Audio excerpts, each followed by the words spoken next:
Much like the scientists at the Wuhan Institute of Virology did with coronavirus, I recently engineered a TikTok with the intention of it going viral, and as predicted, it did.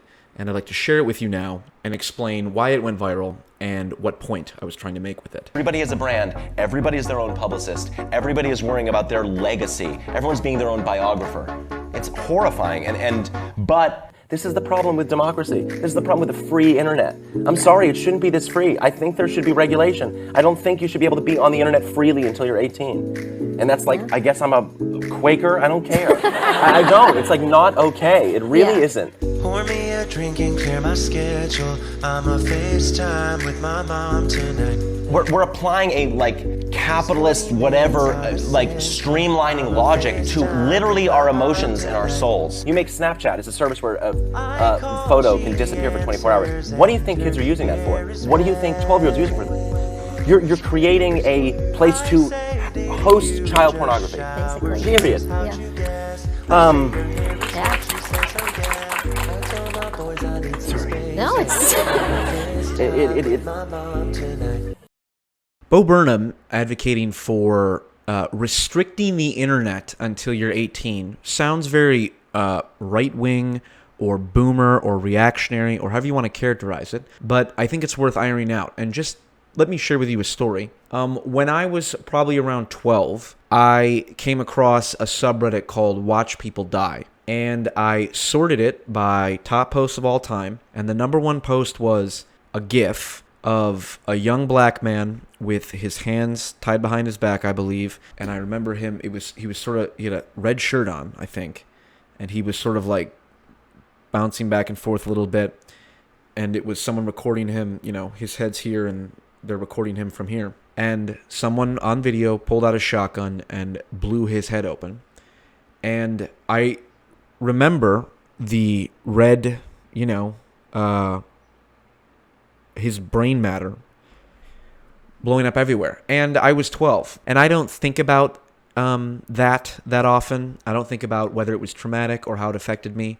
But I recognize that millions of other kids were in the same position as me, whether it was that subreddit in particular or live leaks or whatever. We all fell prey to the worst excesses of the internet, and it is part of our identities. It's part of who we are as adults, and now it's being reflected in art and in Bo Burnham's special in particular. The reason that Bo Burnham's recent special is so emotionally significant, and I know this because I watched it and I got like 4 or 5 texts from my friends who all said, "Did you see the Bo Burnham special, and am I going to cry?" As if it's known that, the internet's comedian, the internet philosopher, is not making jokes per se. He's making, I don't even know what it is, performance art that exemplifies the horrific effects that the internet can have on people.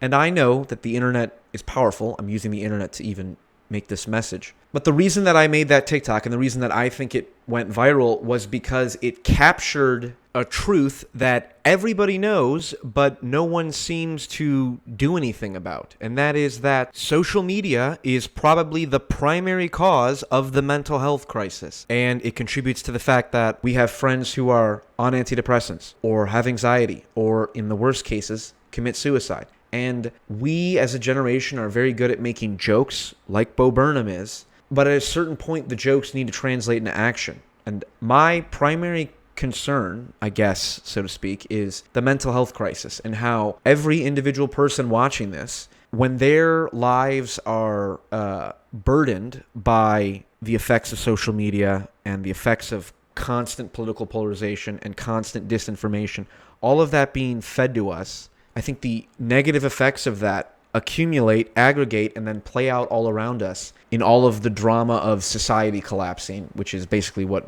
we've been witnessing for the past year and a half. And so that's why I made this TikTok, because I wanted to plant in people's mind a seed that's like, hey, you know how you're like a shit poster and you make jokes all the time and haha, everything's funny, I'm going to make jokes. It's like the person who does that better than anyone is deadly serious. That, no, we should restrict the internet. We should dial it back a bunch. What do we do to these kids? You know what I mean? Yeah. If you want to get the word Excuse me, if you want to get the word shit on television, you have to go in front of the Senate. The safeguards to the internet are you 18 and you click yes. Right. You know? Sorry, it gets me emotional. Sorry. No, it's very upsetting for sure. And I look at kids on their phone, and my first instinct isn't why are they on their phone? It's like, yeah, why would you want to look up at the world right now? Really, for real. Like, of course. Look at the world you made for these kids to look up at. No wonder they're burying their head in the sand. And I don't know what the solutions are, which is the case with almost anything I put forward in these videos. I'm simply trying to get the conversation going. You know, should we have regulation on the internet? Should we not allow anyone under the age of 13 to have a touch screen and they should only have flip phones only? Seems like a possibility. Should that be a law or should that just be a social norm? You know, these things are not obvious. These things don't have clear answers, but the negative effects are obvious, and everyone watching this knows. So, you know, this is what I'm going to talk about, and I'm always trying to relate things through the lens of mental health. How does any of these abstract political or social or cultural issues affect individual people, and how can we understand them better and process them better and be able to navigate in an increasingly complex and apparently ending world, as per Bo Burnham's recent special. It was very nihilistic. It was a very sad ending, and I'm hoping that the rest of us can get past that and recognize there is potential and that we are in the first phase of social media and all of its new technological promises and all of that. And if we, the generation that grew up with it, know how to manipulate it and use it to our own advantage and use it to positive ends like actual human connection rather than siloing in our bubbles, then we may have a shot. So that is why I made this TikTok. That is why I'm interested in Bo Burnham. That is why I'm concerned with the mental health crisis.